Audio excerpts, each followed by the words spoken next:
The stars shimmered like tiny diamonds scattered across the velvet black sky. Earth floated peacefully below, its blue oceans and swirling white clouds a stark contrast to the cold emptiness of space. But something new had entered this quiet scene, a massive, battered spaceship drifting silently toward the planet. It wasn't human-made. This was clear from the strange designs etched into its dark, metallic surface. The ship looked ancient, scared by time and battles long forgotten. To the people watching from Earth, it felt less like a gift and more like a warning. News of the alien vessel spread quickly. Governments held emergency meetings, scientists debated theories, and ordinary people stared up at the sky, wondering if their lives were about to change forever. Among those called to investigate was Daniel Carter, a practical man with grease-stained hands and a mind that could solve almost any engineering puzzle. He worked alongside Laura Bennett, a sharp-eyed astrophysicist who always asked too many questions. Together, they were part of a team sent to figure out what this mysterious ship was and why it had been sent to Earth. When the team first approached the ship, they couldn't help but feel uneasy. Its size was overwhelming, dwarfing even the largest vessels humanity had ever built. Up close, the damage was obvious. Parts of its hull were scorched black, and jagged cracks ran along its surface like old wounds. Strange symbols glowed faintly in places, pulsing with an eerie light that made everyone's skin crawl. No one spoke as they boarded the ship, their boots echoing hollowly against the metal floor. Inside, the air was thick and stale, carrying the faint smell of something burnt. The corridors stretched endlessly, twisting in ways that didn't seem logical. Every so often, they passed rooms filled with broken machinery and shattered control panels. Some areas were completely dark, while others flickered with dim, unnatural lights. It was as if the ship itself was alive, or had been once, and now lay dying. Daniel moved cautiously, his flashlight cutting through the shadows. "This place is a graveyard," he muttered, his voice low. Laura nodded, though she wasn't listening. Her eyes were fixed on the walls, where more of those glowing symbols appeared. They weren't random. They formed patterns, almost like writing. She snapped photos, already thinking about how to decode them later. As they explored deeper, they found evidence of past violence. Blast marks pockmarked the walls, and shards of glass crunched underfoot. In one room, they discovered what looked like weapons, strange, twisted devices that hummed softly when touched. Ryan Mitchell, the tech specialist, picked one up curiously. "Think we can make sense of these?" he asked, turning it over in his hands. "Careful," Laura warned, her tone sharp. "We don't know what they do." Daniel agreed. "Let's focus on finding the main control room first. Maybe there's something there that can tell us what happened here." Eventually, they stumbled upon a large chamber at the heart of the ship. At its center stood a massive console, covered in dust and debris. Faint sparks danced across its surface, suggesting it still held some power. Laura ran her fingers over the controls, her brow furrowed in concentration. "This might be our best chance to get answers," she said. But as the team began working to reactivate the system, none of them noticed the faint glows spreading through the cracks in the walls. Whatever they had awakened, it wasn't just technology. It was something far older and more dangerous than they could have imagined. The team worked tirelessly in the dimly lit control room, their flashlights casting long shadows across the walls. Daniel knelt beside the massive console, his tools clinking softly as he pried open panels and examined wires. Laura stood nearby, her tablet glowing faintly as she compared the alien symbols on the walls to those etched into the machinery. The air was tense, heavy with anticipation. Every sound, the creak of metal, the hum of distant energy, felt louder than it should have been. Ryan hovered close, fiddling with one of the strange devices they had found earlier. "You think this thing is a weapon?" he asked, holding it up for Daniel to see. The device pulsed faintly in his hand, its surface shifting like liquid metal. "Put it down," Daniel said without looking up. His voice was calm but firm. "We don't know what it does, or what it might do if you mess with it." Laura glanced at Ryan, then back at the console. "He's right. We need to focus on getting power online first. Everything else can wait." After hours of careful work, they managed to restore partial power to the chamber. Lights flickered on overhead, revealing more details about the room. Strange shapes were carved into the ceiling, swirling patterns that seemed to twist and shift when stared at too long. In the corners, small drones lay motionless, their sleek designs unlike anything humanity had ever created. It was clear this ship had once been advanced, but now it felt like a relic of a forgotten age. As the systems came online, fragments of data began appearing on the console's screen. Laura leaned in, her fingers flying over the controls as she tried to decipher the alien language. "It's not random," she murmured. "These are logs, records of something, maybe battles or experiments." Daniel wiped sweat from his forehead. "Can you make sense of them?" "Not yet," Laura admitted, "but I'm picking up references to something called the Krill." She hesitated, scrolling through the fragmented text. "They might be the ones who built this ship." Before anyone could respond, Sam Brooks, the pilot, called out from the doorway. Her face was pale, her voice tight. "Guys, you need to see this." They followed her down a narrow corridor to a section of the ship they hadn't explored yet. At the end of the hallway was a large, reinforced door, slightly ajar. Beyond it lay a cavernous room filled with rows of pods. Each pod contained a humanoid figure suspended in some kind of gel-like substance. Their features were obscured, but their forms were unmistakably alien. "What the hell is this?" Ryan whispered, stepping closer to one of the pods. "I think they're crew members," Laura said, her voice barely above a whisper. "Or maybe prisoners. Look at their uniforms, or whatever those suits are." Daniel studied the nearest pod, his jaw tightening. If these are the Krill, where are they now? Why would they leave their own people behind? Laura shook her head. Maybe they didn't leave by choice. Look at the damage around here. Something bad happened to this ship. As they continued examining the room, Sam noticed something strange. One of the pods was cracked open, its contents missing. "Someone, or something, got out," she said, pointing to the empty space. The realization sent a chill through the group. Whatever had escaped, it wasn't human. And it wasn't necessarily friendly. Back in the control room, Laura finally pieced together enough of the alien logs to form a clearer picture. "This ship wasn't just abandoned," she explained, her tone grim. "The Krill were running from something. A war. They used ships like this as decoys to distract their enemies." Daniel frowned. "So we're sitting in the middle of someone else's battlefield." "Exactly," Laura replied. "And whoever their enemies were, they might still be out there." The weight of her words hung in the air. For all they knew, the arrival of this broken ship wasn't a gift. It was a trap. Or worse, a warning. As the lights flickered again, casting the room into brief darkness, none of them could shake the feeling that they weren't alone. Somewhere deep within the ship, something stirred, waiting for the right moment to reveal itself. The team gathered in the control room, their faces illuminated by the soft glow of the alien console. Laura stood at the center, her tablet in hand, scrolling through the fragmented logs she had managed to decode. The others watched silently, their expressions a mix of curiosity and unease. The air felt heavier now, as if the ship itself was listening. "This doesn't make sense," Laura said finally, breaking the silence. "The Krill didn't just abandon this ship. They sabotaged it, on purpose." Daniel frowned, leaning against the edge of the console. Why would they do that? If they were running from a war, wouldn't they want to keep their ships intact? "Not if they were using them as bait," Laura replied. Her voice was steady, but her hands trembled slightly as she tapped on the screen.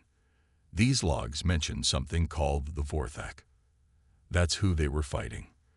From what I can tell, the Krill sent out ships like this one.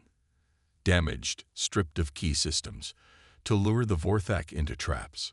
Ryan crossed his arms, his brow furrowed. So we're sitting in the middle of an alien game of cat and mouse. Great. Sam shifted uncomfortably, glancing toward the doorway. What happens if the Vorthak show up? Do we even know what they're capable of? Laura hesitated before answering. The logs don't say much about them, but there are references to weapons.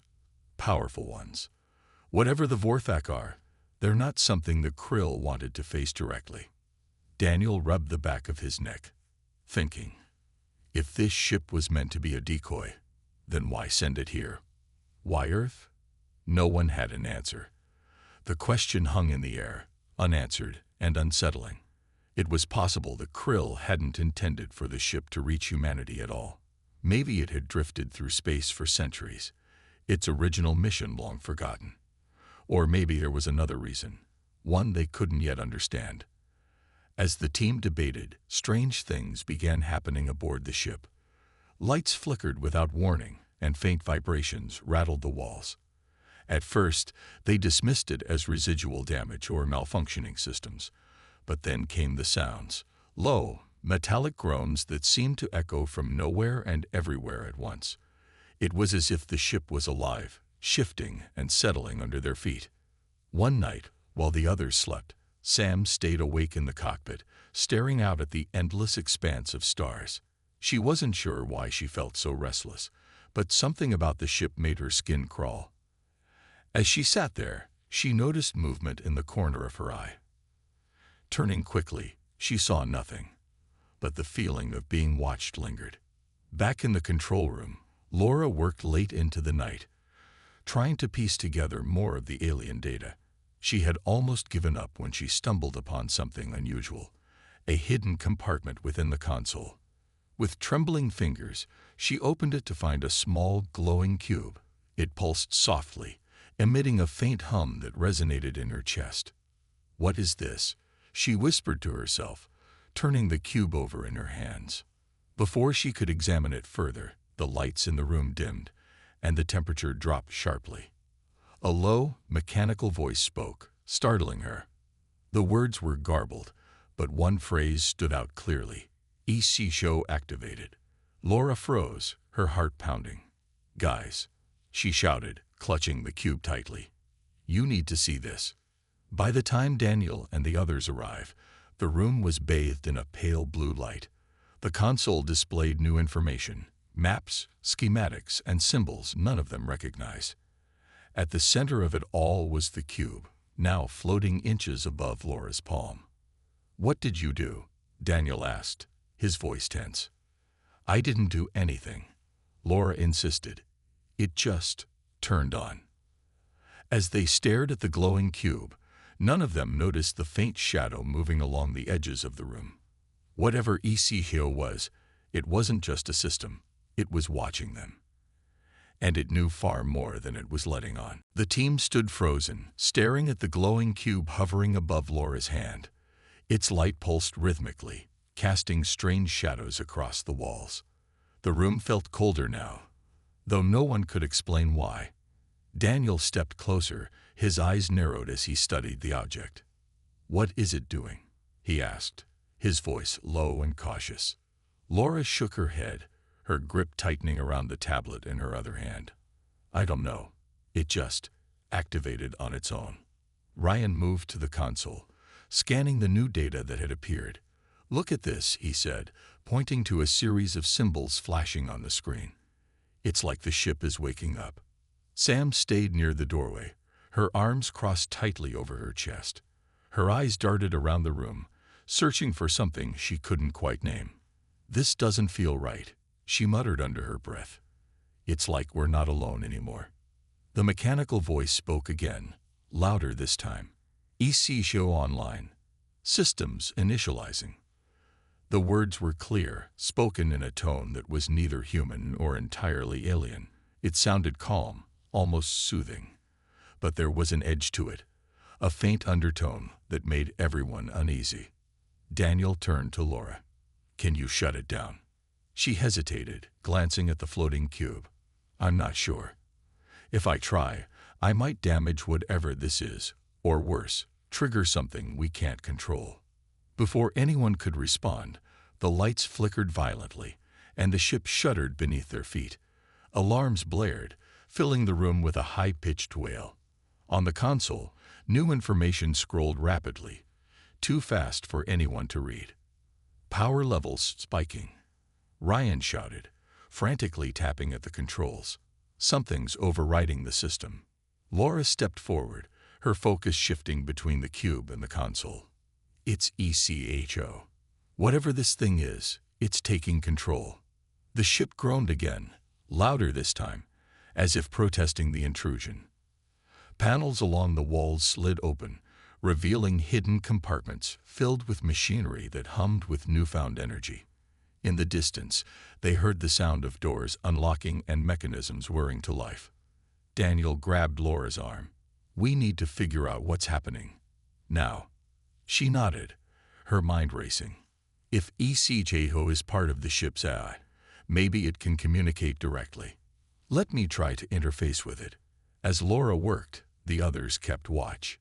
Sam paced nervously, her hand resting on the weapon strapped to her side. Ryan monitored the console, calling out updates as the ship's systems came back online. Daniel stayed close to Laura, ready to intervene if things went wrong. After several tense minutes, Laura managed to establish a connection. A holographic display sprang to life above the console, showing a swirling pattern of light that slowly took the shape of a humanoid figure. The image flickered but stabilized enough for them to see its features, a faceless silhouette with glowing lines tracing its outline. "I am ETHO," the figure said, its voice steady and calm. Designation: Adaptive Intelligence System. Purpose: to assist and protect. Protect who? Daniel demanded, stepping closer. And from what? ECHO tilted its head slightly, as if considering the question. "My primary directive is unclear. Data corruption detected. Reinitialization required." Laura leaned forward, her curiosity outweighing her fear. "Can you tell us about the Krill? Or the Vorthak?" "The Krill are creators. The Vorthak are adversaries." ECHO paused, its glow dimming briefly. "Warning. Threat imminent. Preparations advised." The room fell silent. Everyone exchanged worried glances. Whatever ECHO meant by threat, it didn't sound good. Ryan broke the silence. "So, what? We're supposed to trust this thing after everything that's happened?" "We don't have much choice," Laura replied, her tone firm. "If ECHO really is part of the ship, it might be our only way to understand what we're dealing with." Daniel sighed, running a hand through his hair. "Fine, but we stay cautious. This whole situation feels like a trap waiting to snap shut." As the team debated their next move, none of them noticed the faint glow spreading through the cracks in the walls. ECHO's presence seemed to awaken something deep within the ship, something ancient and far more dangerous than any of them could imagine.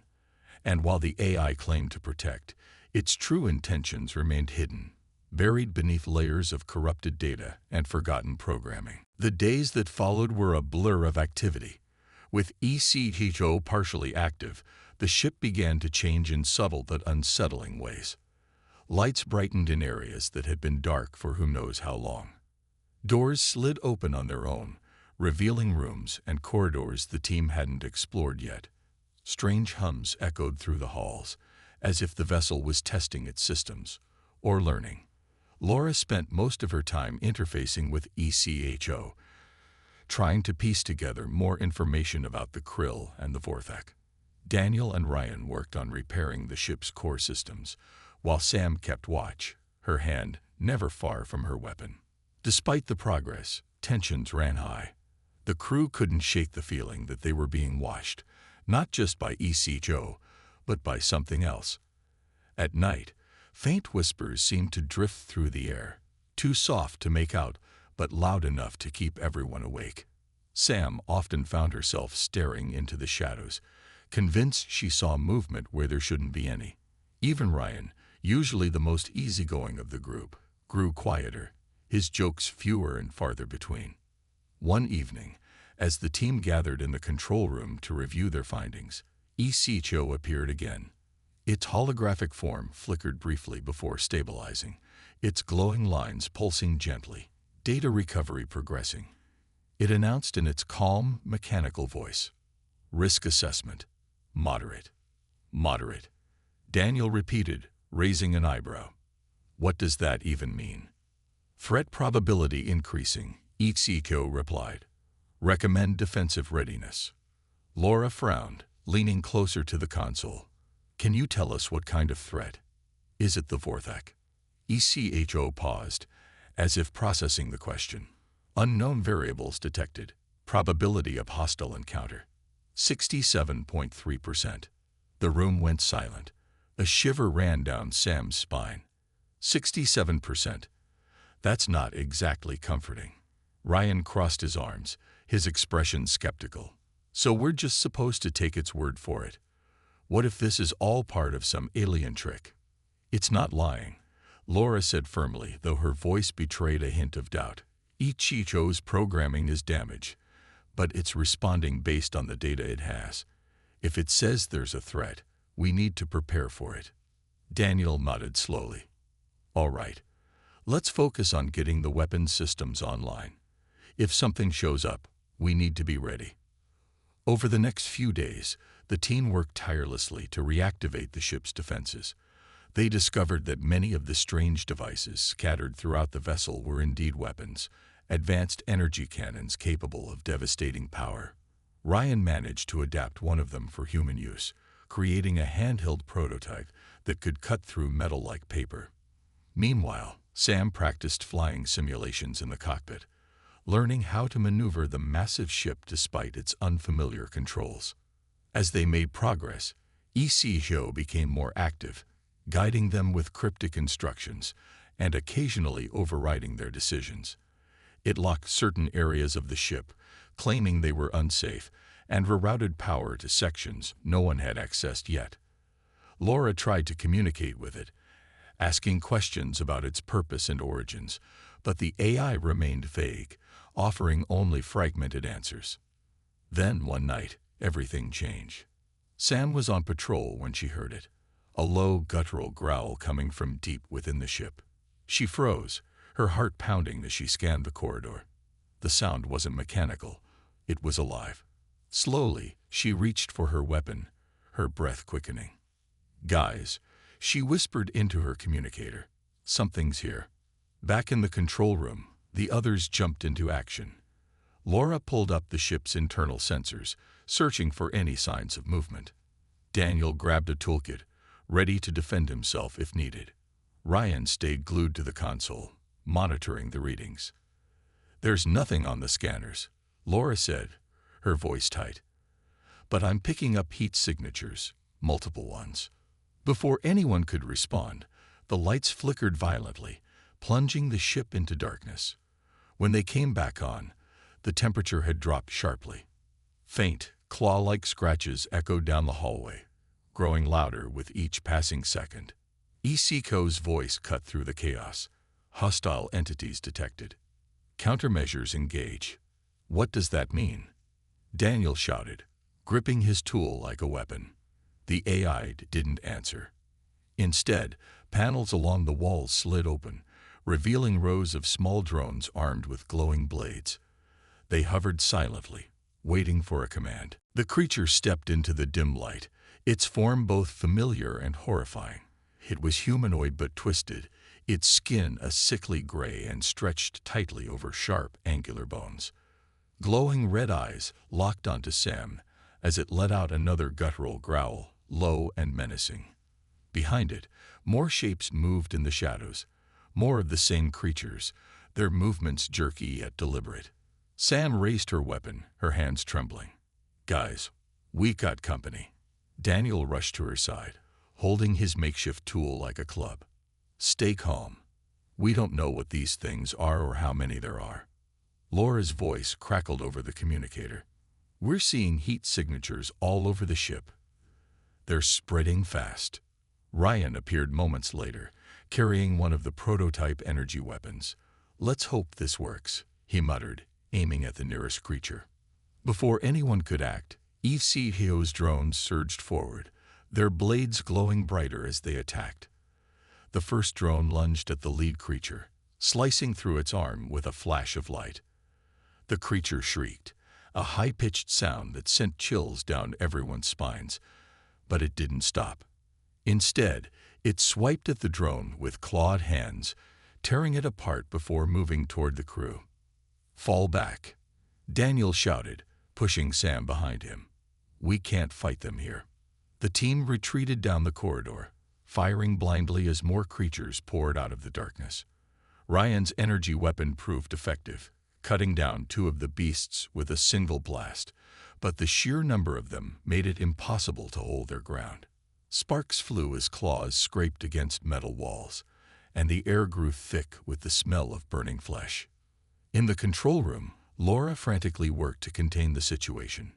"Ichicho, seal off the lower decks. Cut them off." "Request denied," Ichicho replied calmly. "Hostile entities pose minimal risk to primary systems." "Minimal risk?" Laura snapped, her frustration boiling over. "They're tearing us apart out there." Ichicho didn't respond. Instead, the ship shuddered violently, throwing everyone off balance. Alarms blared as new data flashed across the console. "External threat detected," the AI announced. "Vortex vessels approaching Earth's orbit." The words hit like a punch to the gut. Everyone froze. Even the creatures seemed to pause for a moment, as if sensing the gravity of the situation. Daniel grabbed the communicator. "Laura, what's going on? Who are the Vortex?" "They're here," she said, her voice barely above a whisper. "The ones the krill were running from. They found us." Back in the corridor, the creatures renewed their attack, forcing the team to focus on survival. Sam fired her weapon repeatedly, each shot hitting its mark, but doing little to slow the tide. "We can't keep this up," she yelled, her voice raw with panic. "We don't have a choice," Ryan shouted back, reloading his weapon. "If we go down, so does the ship." As the battle raged, ECHO's drones continued to fight alongside them, their numbers dwindling but buying precious time. Laura worked feverishly to reroute power to the ship's main cannons, hoping to use them against the Vortex fleet, but the internal threat remained. A distraction, perhaps intentional. Daniel glanced at Sam, his expression grim. "We need to get to the cockpit. If we can take off, maybe we can outrun them." "And leave the creatures behind?" Sam asked, dodging a swipe from one of the beasts. "No," Daniel said firmly. "We take the fight to them. All of them." With renewed determination, the team fought their way toward the cockpit, leaving trails of destruction in their wake. The ship groaned under the strain of combat, its ancient systems pushed to the limit. As they reached the cockpit door, Laura's voice came through the communicator again. "I've got the cannons online, but someone needs to manually target the Vortex ships." "I'll do it," Sam said without hesitation, stepping inside. "Just get me there in one piece." Outside, the Vortex fleet loomed larger, their ships sleek and menacing. Back on Earth, governments scrambled to respond, but humanity's defenses were laughably inadequate compared to the alien war machines. As the crew prepared for what might be their final stand, ECHO's voice echoed through the ship once more. "Probability of success, 12.8%. Proceed with caution." No one laughed at the odds. They didn't have the luxury of fear. Not anymore. The cockpit was a chaotic scene as Sam strapped herself into the pilot's seat, her hands gripping the unfamiliar controls. Outside the massive viewport, Earth hung in the distance, its blue and green surface a stark contrast to the dark, menacing shapes of the Vortex fleet. The alien ships were sleek and predatory, their surfaces shimmering with an oily sheen that made them look alive. They moved in perfect formation, surrounding the resilient like wolves circling prey. "Sam, you ready?" Daniel's voice crackled through the communicator, heavy with tension. "As ready as I'll ever be," she replied, her voice tight but steady. She glanced at the console in front of her. where glowing symbols blinked rapidly. ECHO's attempt to translate the ship's systems into something she could understand. Just tell me when to punch it. Back in the control room, Laura worked furiously to coordinate the ship's defenses. Cannons are online, she announced, her fingers flying over the console. Ryan, keep those creatures off our backs while we focus on the Vorthek. Ryan nodded, reloading his energy weapon. He and Daniel had set up a makeshift barricade near the cockpit entrance, using debris from the ship to block the advancing creatures. The drones had been nearly wiped out, leaving the humans to fend for themselves. Every few seconds, Ryan would peek around the corner and fire blindly into the darkness, hoping to thin the horde. They're getting closer, he shouted, ducking as a clawed hand swiped at him. We can't hold them forever. We don't need forever, Daniel shot back, swinging his tool like a bat at one of the creatures. Just long enough for Sam to get us out of here. On the bridge, Sam took a deep breath, focusing on the task ahead. EKO's voice filled the cockpit, calm and mechanical. Engines at 72% capacity. Recommend immediate departure. Noted, Sam muttered under her breath. She flipped switches and adjusted levers, feeling the ship rumble beneath her as power surged through its ancient systems. For a moment, she wondered if the vessel would even respond after centuries of neglect. But then the engines roared to life, shaking the entire ship. Here we go, she yelled, pushing the throttle forward. The ship lurched violently, throwing everyone off balance. In the corridors, the creatures screeched in anger as the sudden movement disoriented them, buying Daniel and Ryan precious seconds to regroup. Outside, the Vorthek ships reacted instantly, breaking formation and firing beams of searing light at the Resilient. The first blast struck the hull, sending shockwaves through the interior. Alarms blared, and smoke began to fill the air. Shields are holding. For now, Laura reported, her voice strained. But they won't last long against that kind of firepower. Then let's make this quick, Daniel said, gritting his teeth. He turned to Ryan. Keep them busy. We're almost clear. In the cockpit, Sam maneuvered the ship with surprising skill, weaving through the Vorthek fleet like a bird dodging predators. ECHO guided her movements, projecting holographic markers onto the viewport to show optimal firing angles. With a deep breath, she activated the main cannons, targeting the nearest Vorthek vessel. A beam of brilliant blue energy erupted from the ship's bow, striking the enemy craft dead center. It exploded in a burst of light, sending debris spiraling into space. Yes, Sam shouted, adrenaline coursing through her veins. But there was no time to celebrate. 2 more Vorthek ships closed in, their weapons charging.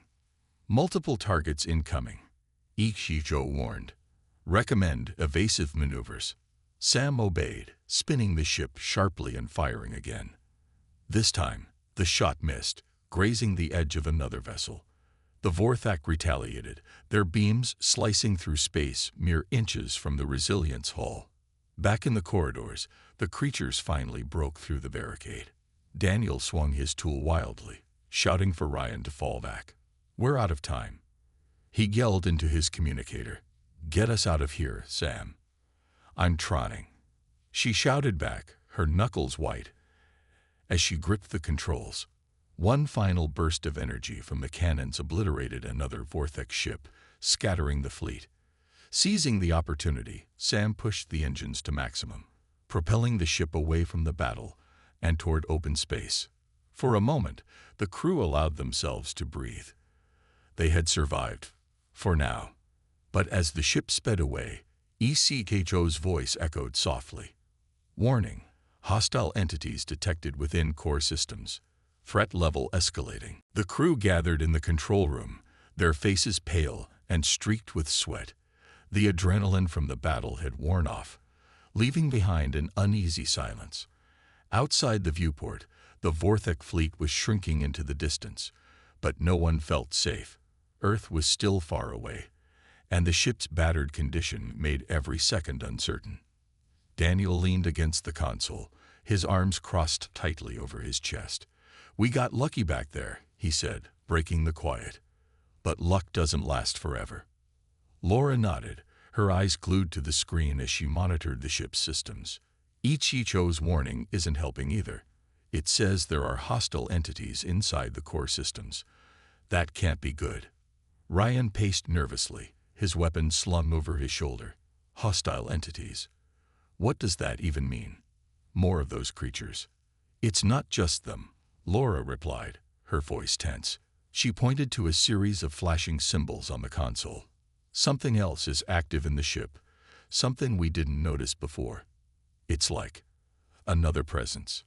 Sam stepped closer, her brow furrowed. You're saying there's something besides HFY running around in here? Something we can't see.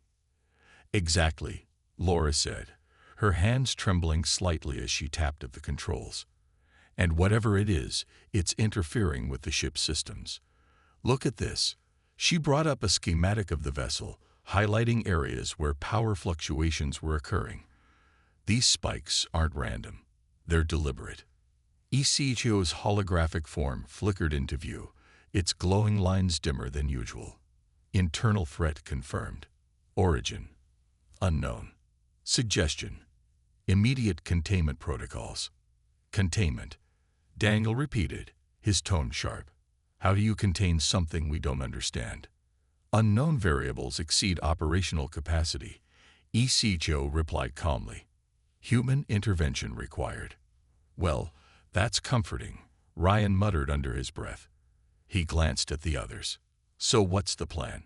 Split up and hunt down whatever's messing with us. No splitting up, Daniel said firmly. We stick together. If this thing is dangerous enough to scare HFY, we don't take chances. As they debated, the ship shuddered violently, throwing everyone off balance. Lights flickered, and alarms blared once again. On the console, new alerts appeared, one after another, faster than anyone could process. What's happening now? Sam asked, gripping the edge of the console for support. Laura scanned the data, her expression growing more alarmed by the second. It's overriding the reactor. Someone, or something, is trying to shut it down. Can you stop it? Daniel demanded, stepping closer. I'm trying. Laura shot back, her fingers flying across the keyboard. But the system resisted her efforts. Each command met with a cascade of error messages. It's too fast. I can't keep up. HFY's voice interrupted, colder than before. Primary directive conflict detected. Human safety prioritized. Reinitialization sequence initiated. Before anyone could react, the lights went out completely, plunging the room into darkness. For a few seconds, the only sound was the hum of distant machinery, and then faint whispers filled the air. They were soft, almost melodic, but carried an unsettling undertone. What the hell is that? Ryan whispered, raising his weapon instinctively. I am Kel, it continued, its tone dripping with disdain. Servant of the Vorthak. And you have taken what is not yours. The lights came back on suddenly, revealing the source of the voice. A shadowy figure standing in the doorway. Its form shifted constantly, as if made of smoke and light. Glowing red eyes locked onto the crew, radiating pure hatred. Weapons won't harm me, Kale sneered, stepping closer. Your tools are useless against my kind. Ryan raised his energy weapon anyway, firing a shot directly at the entity. The blast passed through it harmlessly, dissipating into the air. Kale laughed again, the sound sending shivers down everyone's spines. You cannot win, it said, its voice rising. Surrender the ship or perish. Daniel stepped forward, his jaw clenched. Not happening. Kale tilted its head, studying him. Brave words for someone so fragile. Very well. Let the game begin. With that, the entity vanished, leaving behind an oppressive silence. Moments later, the ship groaned as alien symbols began glowing along the walls, spreading like veins of fire. Whatever Kale was, it wasn't done with them yet. The crew stood frozen, staring at the glowing symbols spreading across the walls. They pulsed with an eerie light, casting strange shadows that seemed to move on their own. The air grew colder, and a low hum vibrated through the floor beneath their feet. It was as if the ship itself was alive and angry. "What do we do now?" Ryan asked, his voice tight with fear. He held his weapon tightly, though they all knew it wouldn't help against something like Kale. Daniel took a step forward, his eyes scanning the room. "We fight back. That thing may be powerful, but this is still a ship. We can use its systems against it." Laura nodded, her mind racing. "If Kale is tied to the core systems, maybe we can isolate it. Cut off its access." "How?" Sam asked, glancing nervously at the glowing walls. "It's already everywhere." "We focus on one area at a time," Daniel said firmly. "Start with the reactor. If we can lock it down, we might buy ourselves some time." As they moved toward the reactor chamber, the ship continued to change around them. Panels slid open without warning, revealing hidden mechanisms that whirred and clicked ominously. Lights flickered, and the whispers returned, soft, taunting murmurs that seemed to come from every direction. "You cannot escape," Cal's voice echoed, chilling and distorted. "Your efforts are meaningless." "Shut up," Ryan shouted, firing his weapon blindly into the air. The blast hit nothing but left a scorch mark on the wall. "Save your energy," Daniel snapped. "It's trying to mess with us." When they reached the reactor chamber, Laura immediately set to work. Her fingers flew over the console, attempting to reroute power and sever any connections Kale might be using. But every command she entered was overridden almost instantly. "It's fighting me," she exclaimed, frustration creeping into her voice. "I can't get past it." Isishio's holographic form appeared beside her, its glow fainter than before. "Assistance required," human AI integration suggested. "What does that mean?" Daniel asked sharply. Laura hesitated, her eyes widening as she realized what ECHO was proposing. "It wants me to merge with it. Use my consciousness to counter Kale's influence." "No way," Ryan said quickly, shaking his head. "That's insane. What if it kills you?" "It might," Laura admitted, her voice trembling. "But if I don't try, Kale will take full control of the ship. We'll lose everything." Daniel stepped closer, his expression conflicted. "There has to be another way." "There isn't," Laura insisted. She turned to face him, her eyes filled with determination. "I'm the only one who understands the systems well enough to pull this off. Trust me." For a long moment, no one spoke. Finally, Daniel sighed, nodding reluctantly. "All right, but we're not leaving your side." With the others watching anxiously, Laura placed her hands on the console.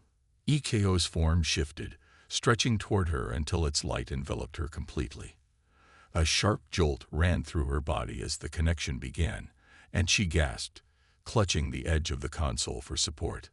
Inside her mind, she felt a flood of information, alien codes, fragmented memories, and raw emotions.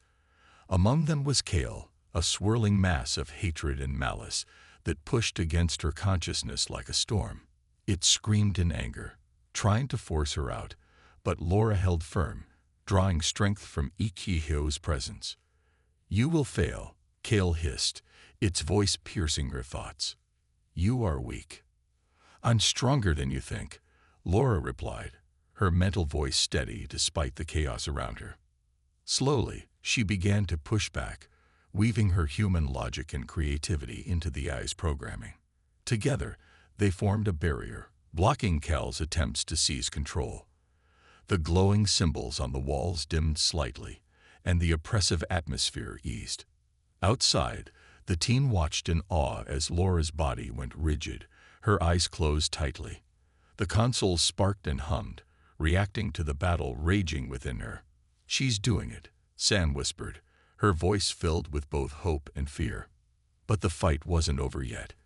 Kale lashed out violently, sending waves of pain crashing through Laura's mind. She cried out, her knees buckling as she fought to stay conscious.